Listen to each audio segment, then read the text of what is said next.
Hello and welcome to the Jacksonville Jaguars Insider Podcast.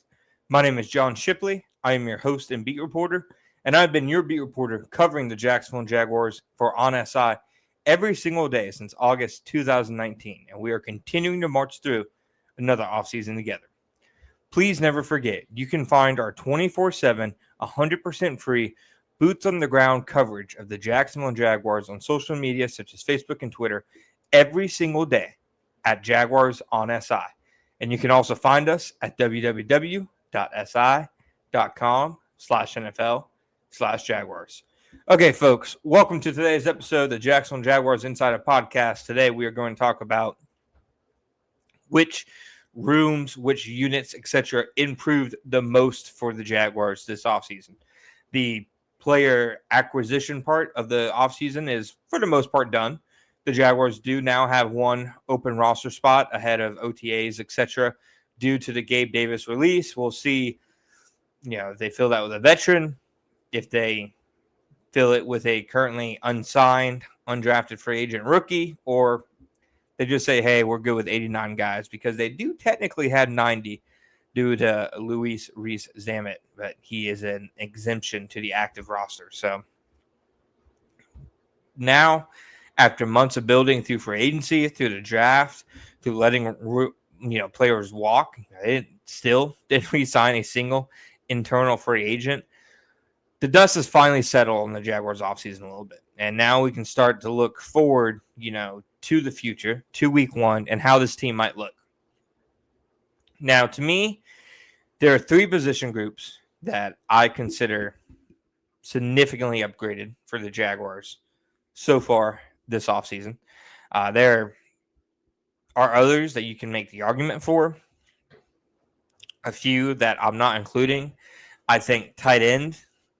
I know people love Evan Ingram. I thought Evan Ingram was awesome. He was our Good Guy of the Year award winner. I can't say enough about him as a person, as a professional, as a football player. He's a great football player. And, but I also understand from a football perspective why they made the move they did. And when you're talking about is the tight end room better or not, I think you have to talk about fits.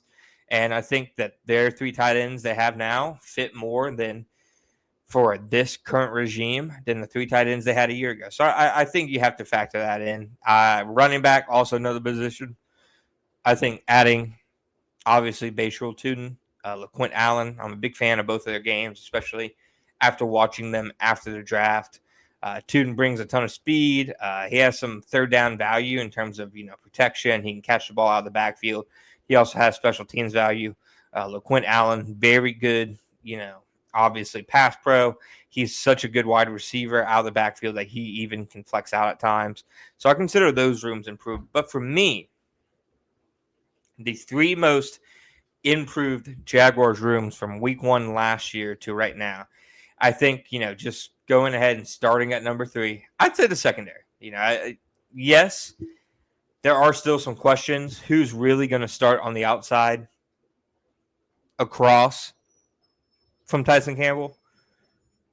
Have there been a single cornerback in this draft who people were regularly projecting? And I'm not talking about Travis Hunter, but like a single full-time cornerback that people were regularly projecting in the top 10.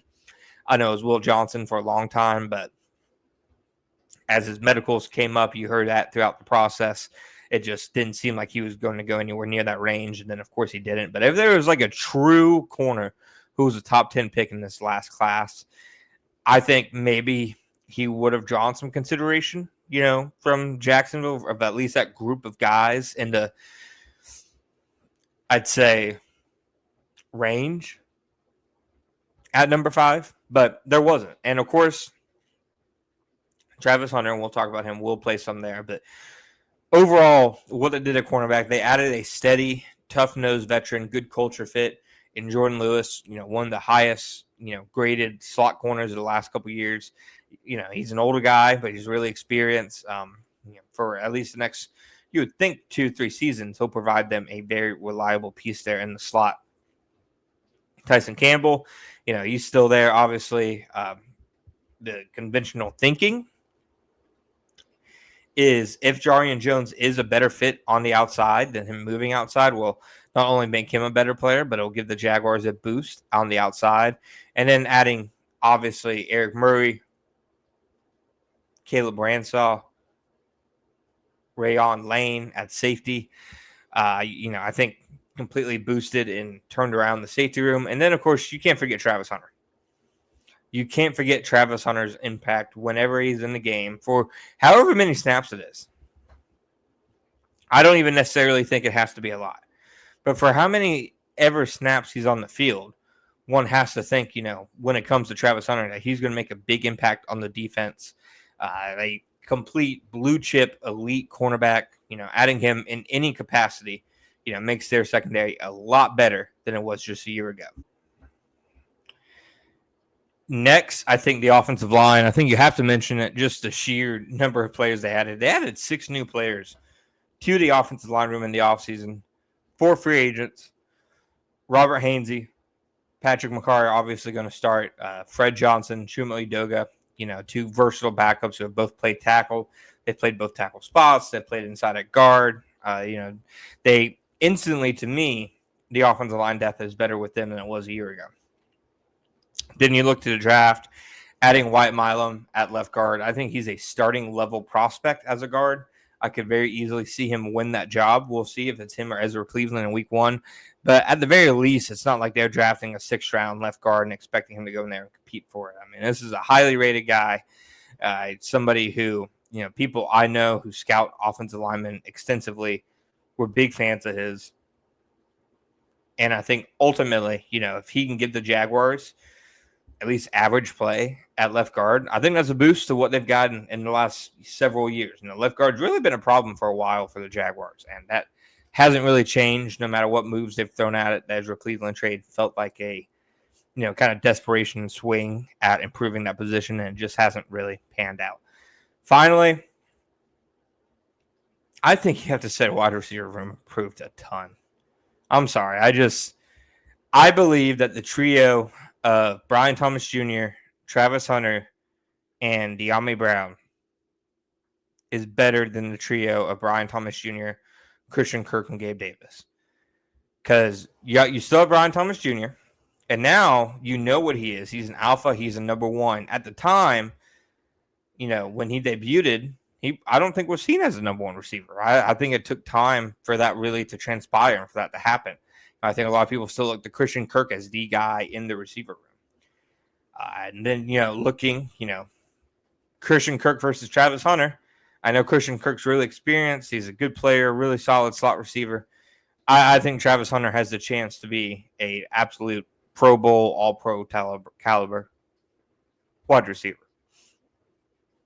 Even if he doesn't get that to you right out the gate year 1, I think that the long-term potential of this room has improved a lot, and I think it's improved in the future, in the present as well. Finally, De'Ami Brown versus Gabe Davis. I'd say De'Ami Brown, even if you don't use the hindsight from what Gabe Davis' season became, and you just look at them in their free agent profiles, I think Davis, both were really streaky players. Neither was relatively productive. Davis was more productive in Buffalo than Brown was with Washington. But Brown seems like there's just more upside. He's younger, more athletic. There's much less of an injury history there. And a lot of the times, it seemed like Davis's previous production before Jacksonville was inflated by playing with Josh Allen. And you can't really say that with De'Ami Brown, because before last year with Jane Daniels, by far his best year, and he absolutely dominated in the playoffs, he had a really bad quarterback situation around him. So those are my takes on the 3 position groups. The Jaguars have improved that the most throughout the course of this offseason. Let me know what you guys think, agree or disagree. Remember, you can find us, Jacksonville Jaguars Insider Podcast, on Apple Podcasts or Spotify. You can also find us on YouTube at Sports Videos on SI.